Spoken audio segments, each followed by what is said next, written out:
Rachel wish the Bomb Squad podcast will begin. Hi, I'm Tim M. Sullivan. Hi, I'm Tanner Richard Kraft. Hi, I'm Austin's Weevilman.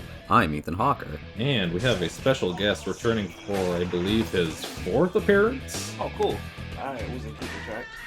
Ed Johnston. Happy to have you on the show, and today we are continuing to roll on with the Anime Nostalgia Month. Today we are talking about the Dragon Ball Z film, The Dead Zone. The Dragon Ball Z franchise is a big one. It's basically changed the landscape of how anime has been viewed in America forever. It's had a huge cultural significance, and I think we should just kind of talk about our history with it.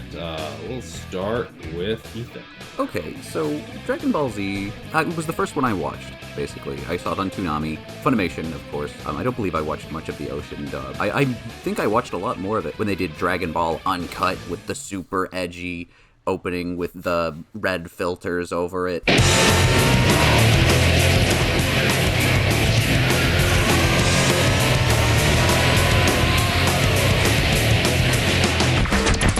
Just the edgiest AMV I've ever seen. It's amazing. Basically, yeah. And I watched a lot of it then, and then I sort of fell off, and then I played Tenkaichi 3, and it's like, since it's such a toy box for it, I kind of got back into it in a big way. And that was actually when I first watched the films, and I enjoyed it, and revisited Dragon Ball, and I like Dragon Ball a lot. I still have a lot of affection for particularly Dragon Ball, and I like Z, particularly in manga format, and I like the dumb filler, I like Goku and Piccolo driving. It's been sort of ever-present, despite being something I was only, like, very briefly particularly into. But yeah, I like it. I haven't really kept up with the new stuff, but people seem to like it. I'm good. I'm glad. Good for them. Alright, awesome. Austin, history with DBZ. I used to watch Dragon Ball Z after school on Cartoon Network, I think, but I've never seen one of the movies in theaters. The only Dragon Ball Z game I ever owned was Budokai 2 on the GameCube, and that's the one where you move around like a board game, and I hear it sucks compared to the other ones. I like to. It was goofy and fun. We had a Dragon Ball Z game at home, my mom said, as I was looking at people playing Tenkaichi and having a great time. Other than that, like, I grew up and didn't stay super attached to Dragon Ball Z. I still think it's cool, but mostly it's like really ripped people who work out a lot and compare themselves to Goku, and like cool stoners who like Dragon Ball Z in my life. And other than that's probably just an O'Fallon thing, but like other than that, that's my entire history with Dragon Ball Z. Is I like that shit a lot after school. That is not specific to O'Fallon. There is definitely a specific sort of jock who wants to know who can beat Goku, and the answer is nobody can beat Goku. Tanner, history with Dragon Ball. All right. So you guys have been watching me on these anime podcasts I'm about to come out on, and I always say, I don't watch anime. I don't watch the anime. There are three primary exceptions to this I like to point out. One is Cells at Work, for some reason. Secondly is the movie Red Line. And thirdly is Dragon Ball. I love Dragon Ball, okay? This is the Anime Nostalgia Month, and the past two episodes have been like, I watched the Pokemon movie once, I watched the Digimon movie once, I like the soundtrack. Dragon Ball Z is something I actually have nostalgia for because it is such an all-encompassing brand that it feels like it's bigger than like anime as a concept to me, which I know sounds ridiculous, but that's just my general perception of it. If you go to Brazil and say Goku, I guarantee you 90% of people will know what you're talking about. If I go to Brazil and say Redline, I probably said something offensive or something. I don't speak Portuguese. So, you know, there's... He did it. He didn't say Spanish. We're so proud of him. Why would I say Spanish? Because you're Tanner. No, I know it's Portuguese because of the Incredible Hulk where he's hiding out in Portugal. So, or I mean in Brazil. God. Even when I'm doing it right, I still mess up. Point is, I used to watch Dragon Ball all the time as a kid. I love Goku as a character because he's so dumb. He's just like me. God, that man is a freaking himbo. He's one-track minded. He cares about one thing and one thing alone, and that's being the best. Alright, he'll beat the crap out of you and then be like, good game, man, good game. He's like the ideal sparring partner. And every time I see an anime woman in anime for the past 9 months, I've said, Bulma. And I think Ethan has finally lost his mind because of it. Actually, I think I hear him outside my apartment now. I think he's gonna beat me up. Oh no! Ethan, no! Yeah, I love Dragon Ball Z. I grew up all the time. I would, like, in my room be like, towards a wall because I didn't have friends.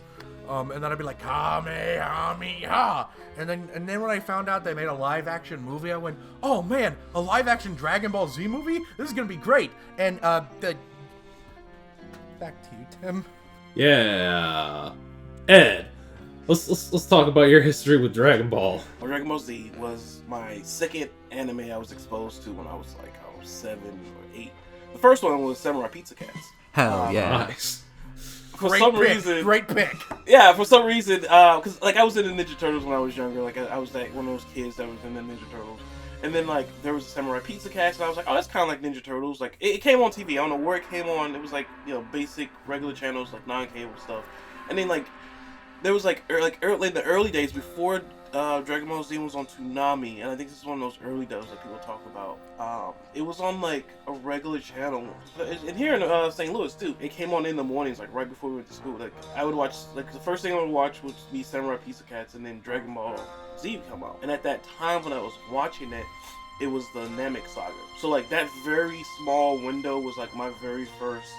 So I knew nothing of before or after. I think I remember remembering thinking that Goku wasn't even the main hero of the series until way later on, just because of the way that Namek was structured. And I was a little kid, so I never saw Goku, didn't know who Goku was, and then he shows up. But yeah, so that's my early day stuff. Then kind of fell off because it was hard to find. The airing times was weird. And then I moved to Texas, and and I didn't know that Dragon Ball Z was playing on Toonami at the time because I didn't have cable because I was poor. But I went to the Boys and Girls Club in Texas, which was I was probably 13, and that was the first time that I had cable, or even I was seeing cable or anything like that. Knew that there was a Cartoon Network channel. And everyone was talking about Dragon Ball Z, and I was like, oh, I've seen that before. And then I started watching it, and I think at that time it was on the Cell Saga, and that was the lead up.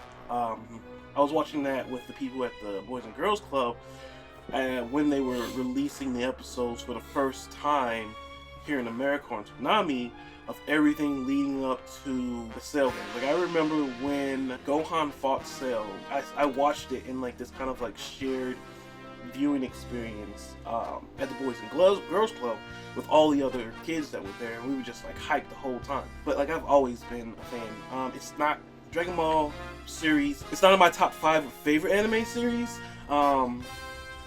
Secret of what my number 1 is. I understand. Attack on Titan. Yeah, there you go.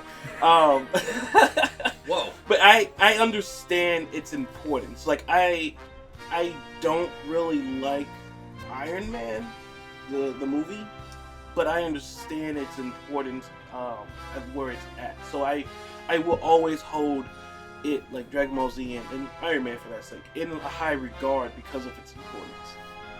Yeah, awesome. I guess my history is I've mentioned this a couple times on the podcast. I didn't have cable growing up, so I wasn't able to watch Cartoon Network unless I was at a friend's house or a grandparents' house. But I remember being at my grandma's house one time, and I think this was when they were airing the Frieza saga, and I remember seeing the episode where Vegeta kills Jace, however the you say his name. He just goes up to him and blasts him in the face and obliterates him. And I had never seen anything like that at that point in my life. It was just that man's just not there anymore. He was there and now he's not. Hate to see it. That was a whole new level of violence that I was not prepared for. So it was the whole vacation I was there. Every time Dragon Ball Z was coming on, I watched it because I don't know, I didn't know what was going on, but I was just enthralled by whatever was going on with the Ginyu Force, and for some reason Goku and Captain Ginyu are changed bodies, and now Gohan has to beat up his dad's body, and it's a whole thing.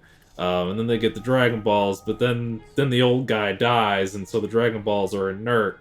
I don't understand any of this context, but it's all enthralling to me. So then I rented Budokai 2 at some point for the PS2, and that was like a weird altered version of the story, but like it was still a fun game. And then once Budokai 3 came out, that was like my first time really like binging through the story, and like that I think is probably the Dragon Ball Z game I played the most. I played the Tenkaichi games, which they're fun, but they're a little too much, I think. Yeah, once I was able to like buy the DVDs of the show, that's when I actually like watched the show episodically from start to finish, and it was something that like I had enough familiarity with these characters that like even though it was probably like late teens, early 20s by the time I actually like watched the whole show from start to finish, like I knew these characters, so I was still like interested to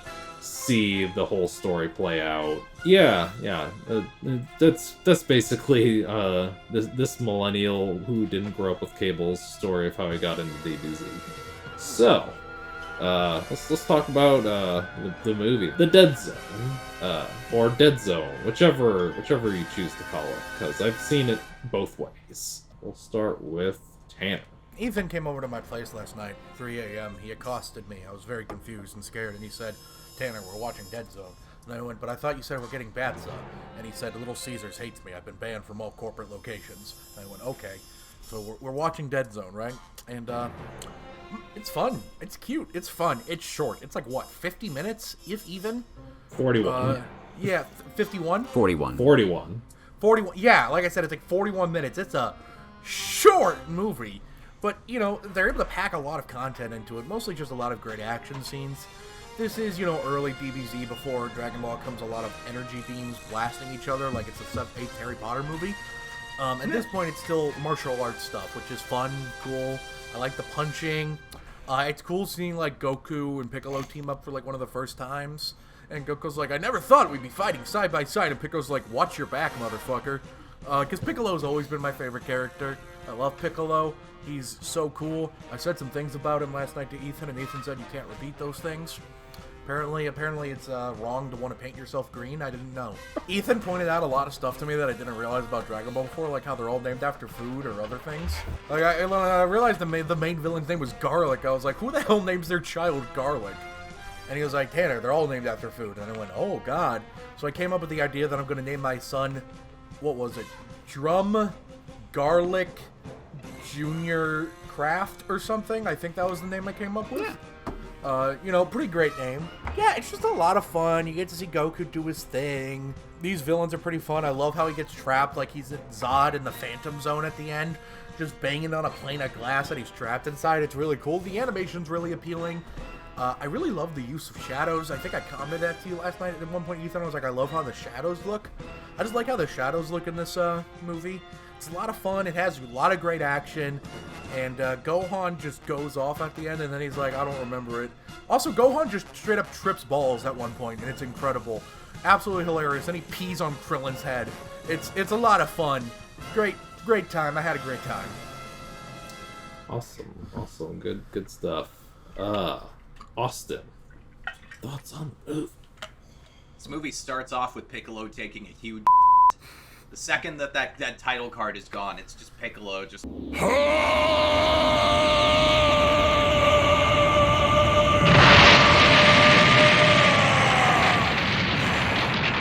I absolutely like that. I like the part where Kami's all distraught in the beginning, and then the theme song's like, "How's about some sick licks, bro?" I love the very, something reoccurring in here, the very specific yet long-winded thread, where Garlic Sr. is like, "I will get revenge in 300 years. It reminded me of, the Futurama Trash Ball episode where Wernstrom is like, "I'll get you even if it takes 100 years. I just like when they do that in fiction. There's this one move Goku does where he lands there, tells everybody he doesn't care what's going on, and then wall jumps inside of Garlic's place. And I did that once when my friend got a 360 the day it came out. Yeah, I really enjoyed the variance on this, how short it was. I also had a good time watching the Speedy dub. I just learned last night that there are these ridiculous, I think Ethan said it might be French dubs of the movie, where everything's kind of funny and different. If you want to climb the stairs, you have to beat us first. I'm Ginger from Garlic Trinity. I'm Nikki. I'm Sancho. You can find that up on Daily Motion if you want to go check it out. This was light work for the podcast, and I really enjoyed it. Awesome. Ethan, thoughts on the movie? I like it a lot. I like it a lot because, again, I like Dragon Ball, and this is easily the most Dragon Ball of the Z movies. It debuted just a few months after the DBZ series proper premiered, so you have more of Goku's dynamic with Piccolo from like the Piccolo Jr. arc of the original Dragon Ball anime where they're antagonistic to each other.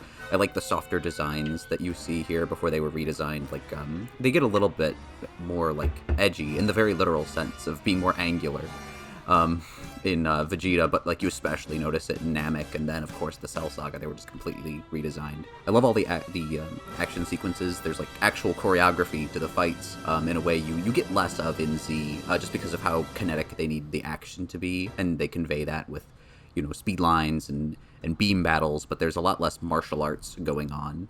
Goku has the power pole. He's got his staff that make big, just like Sun Wukong, just like the little monkey boy. Just like he used to be. What the hell are you talking about? Because it's Staff. Journey to the West, Tanner. It's Journey to the West because he's Son Goku, What's Son Journey to Wukong. the West? It's one of the most important works of literature in the history of ever. The world. Is that a book?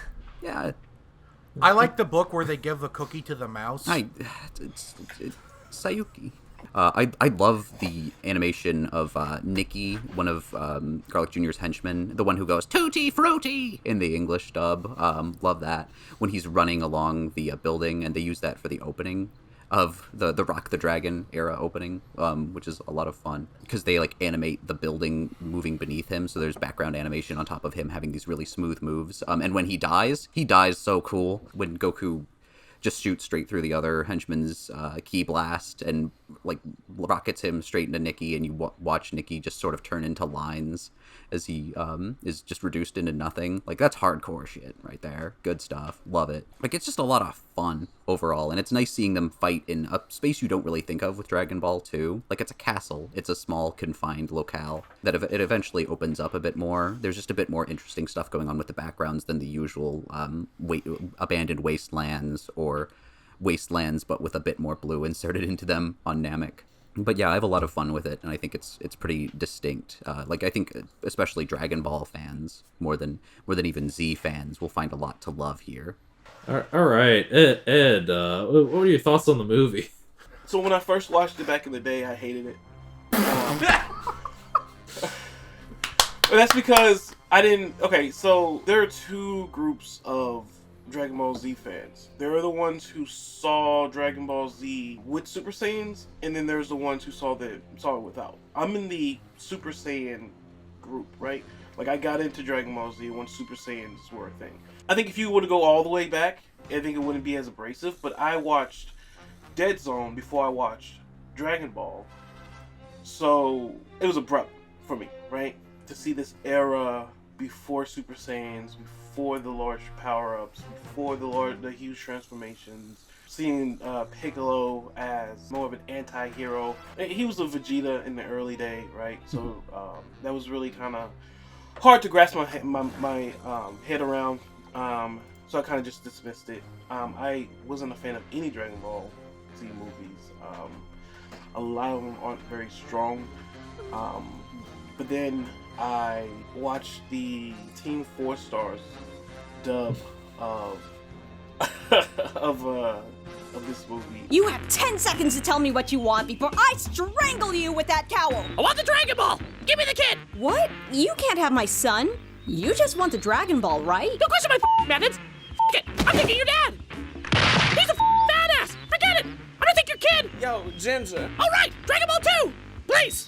If you wouldn't mind! I do. Too bad! I think I kind of looked at it in a different light, but also too, I kind of, between all of this, I went back and I've watched Dragon Ball to GT to completion all the way. So I have the full series kind of like in scope, and having that perspective, Dead Zone fits.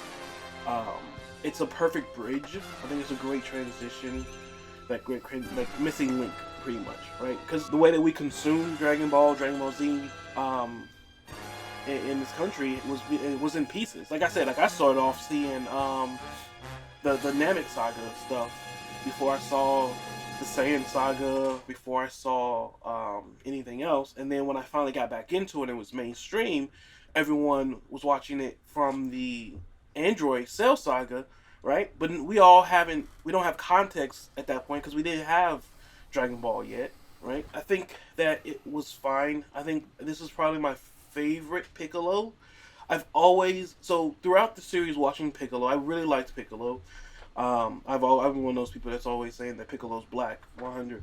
But I always loved Piccolo, and I always wanted to see his full potential. Like I always felt like he was always held back. I mean, he's the like second tier jobber, right? The bad guys come in and they decimate, Yamcha, Krillin, Gohan, everyone else. Then they call in Piccolo to like give Vegeta time to like show up, and then Vegeta shows up just so he can give Goku time to show up, right? So it always felt that like Piccolo was destined for more, and I think this is like peak Piccolo in this movie. It's my favorite interpretation of him. It gives you that like rivalry stuff he had, but like he takes a back seat once Vegeta shows up, because everything that he is in this movie is what Vegeta becomes for the rest of the series. So that's essentially it. Not my favorite Dragon Ball Z movie. I felt like it was a good missing link, especially if you didn't watch all of the series, through and through. Shout out to my boy Piccolo. Nice. So I guess I'll start my feelings on this by saying that there's two dubs that were produced for the North American market. There was the Ocean dub, which was what Pioneer was releasing, and then there was the Funimation dub, which I associate most Dragon Ball stuff with the Funimation dub. This movie is always Ocean dub. I watched an Ocean for podcast because that's the version that I watched when I was younger. That is, I watched the Funimation one a couple of years ago, and I was just like, this is fine, I guess, but this isn't the Dead Zone that I know and love. And going back and watching the Ocean version of this, like it feels right. I always have loved Scott McNeil as Piccolo. Scott McNeil's just such a fun actor to listen to whenever I hear something that he's in. And I think he was a great Piccolo. Try to imagine how it'll feel to live unable to do anything with all that power you possess. Then you'll know what hell is really like. That version of this movie is just the version that I always hold near and dear. And yeah, as a movie, I think I kind of agree with you, Ed, in that like when I first watched it, I didn't hate it, but like I didn't think it was as strong, or it didn't stick with me as much as most of the other movies, because I was more familiar with the Saiyan era, the like Super Saiyan era type stuff, where you're seeing the big blasts and the big epic battles.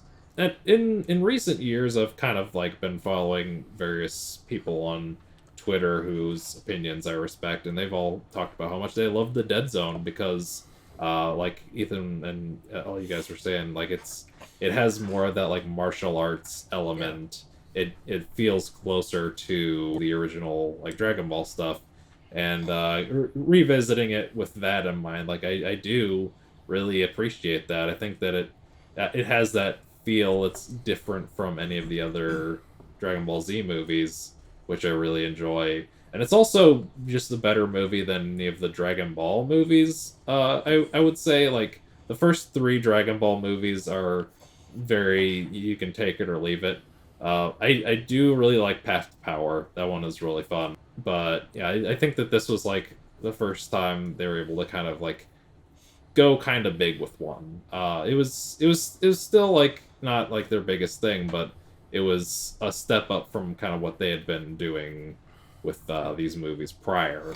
One thing I kind of like about Garlic Jr. is that like this pursuit of immortality is something that you see with a lot of Dragon Ball villains. Like, it was something that Vegeta was trying to do when he was evil. It was something that Frieza tried to do. Garlic Jr. actually did it. He actually, yeah, he's the only one who actually like managed to get the Dragon Balls and wish for immortality and get immortality. So he did the thing that like the big villains tried and failed to do. Succeeded where everyone else failed. And then he got thrown into the dead zone. So, you know, actions have consequences. Yeah, let's go ahead and do final thoughts. We'll start with Tanner. Number one, I wanted to mention this. It's funny watching a piece of Dragon Ball Z content where half of the fight isn't just a big staring contest. I'm just kind of used to that in Dragon Ball Z, where they just stare at each other for half an episode, and I love it. I love that. Don't get me wrong, but this movie doesn't have a lot of that. And number two, I forgot to mention it. Why does Goku go off to fight Garlic Jr.? It's because his son, Gohan, was kidnapped, and that makes Goku a father, which means... No. Dads! No. Do not rock, because Goku's actually a very bad father. Oh. I got you. I got you all. But hey. I was about to say, you bet not do it. Piccolo. He did not give a shit if his son was there. Piccolo's in this movie, Tanner. Oh, and he's... Dads, rock, baby! Both of Gohan's dads come to rescue him in this one. All right. Ethan, final thoughts. My final thoughts are, I enjoy it a lot, obviously. Even like it's retreading some things, a little bit of like the Demon King Piccolo and a little bit of the Piccolo Jr. stuff. But I don't know, like the setting is original enough and the action is distinct enough, and it's so truncated that it doesn't feel quite so obvious as like the cooler stuff in later films, or like Turles just being Vegeta. But he evil Goku now. But no, I had a lot of fun revisiting this, and I was glad to chat about it with you guys. Awesome. Austin, final thoughts. The balls are inert. Thank you, Austin. Very cool. Woo! Ed, final thoughts. Overall, it was fun revisiting this. I've in the past couple of years, I've been done with Dragon Ball.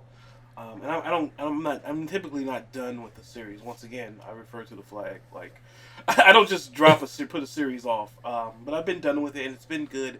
I think this brought back a lot of nostalgia for me with Dragon Ball. I remember, watching this, it brought me back to, sitting, on, the school's, Macintosh that we had. Trying to look up pictures of, Dragon Ball AF and all this other Dragon Ball AF, yes. Right, it brought me back to being that kid of just wanting to consume. And I think obviously because I get these obsessions when I like something. If I really like something, I consume all of it. I want to know everything about it. And I really believe that Dragon Ball Z was my first obsession. And it kind of brought that back. Nice. Yeah, I really enjoyed kind of revisiting it, because this is one that I hadn't watched in a while, so, fun to revisit it, especially checking out that Ocean dub once again. So yeah, that's gonna do it for this cast. Ed, thank you for coming on the show. Do you have anything you'd like to promote? I'm actually in the process of starting my own podcast as well. Nice. Whoa. It's just me and a guy I was in the army with, and our perspective. It's called TNA Talks, and we're coming from our very specific perspective of two former veterans. They took your service record away. Yeah. But two veterans, pretty much just talking about nerdy stuff, and we're not stepping on you guys' toes, so we're not, I'm not trying to take your audience or anything like that. But we talk about everything from movies to anime series, TV shows. We also talk about crypto because he's big into crypto. So we're all over the place. We talk about news stories and stuff like that happen. So it's just really just us talking, because we typically have, for the past 10 years, we've had these hour, 2 hour, 4 hour long conversations, and then we're just why don't we just record it? So I am trying to get a bunch of episodes up before we go live proper. But a little kind of like an ideal of what we're working on. We have an episode where we kind of tier each of the Marvel Cinematic heroes based off of the fights they've won in their movie. So we kind of talk about like who won the most fights, and ideally who would be like the strongest, right? And like my whole reasoning of doing that was because of not the Spider-Verse, but the Spider-Man movie, No Way Home, where Doctor Strange lost to Peter. I was sitting there in the theater. I was like, I'm pretty sure Strange has never won a fight, and he hasn't. Because I don't count the fight with Dormammu at the end of his movie as a win, because he lost that. What about an Endgame where he held off the water real good? I think that should count. Nope. Yeah, but so that was like my whole thing with that. So it's stuff like that we talk about and things like that we're doing. But we're trying to get this. I want to get a bunch out before we go live. So be on the lookout for that. All right. So that's going to do it for us. Thank you for tuning in. If you are listening on any of the audio platforms, go ahead and leave a review. Help us boost us in the algorithms. And we have a Patreon. We have things. Go click on the things. It's probably in the description. Yeah, we got links. We got links for days. And if you're watching on YouTube, thank you for watching. Leave a comment below. Let us know. What did you think of Dragon Ball Z: The Dead Zone? What is your favorite Dragon Ball movie? What's your favorite Dragon Ball series? Let us know. And while you're there, go ahead and hit the like button so that we can get likes. There it is. Give us a subscribe so that we have another subscriber. And hit the bell icon, because we want you to know when we do things. Tune in tomorrow night for the finale of Anime Nostalgia Month with Sailor Moon R, the movie. And we will see you then.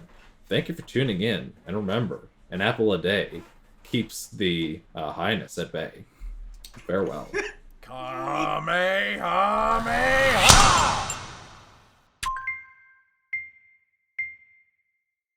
I think in Dragon Ball rules, it's when you wish for immortality, you just can't die. Mm-hmm.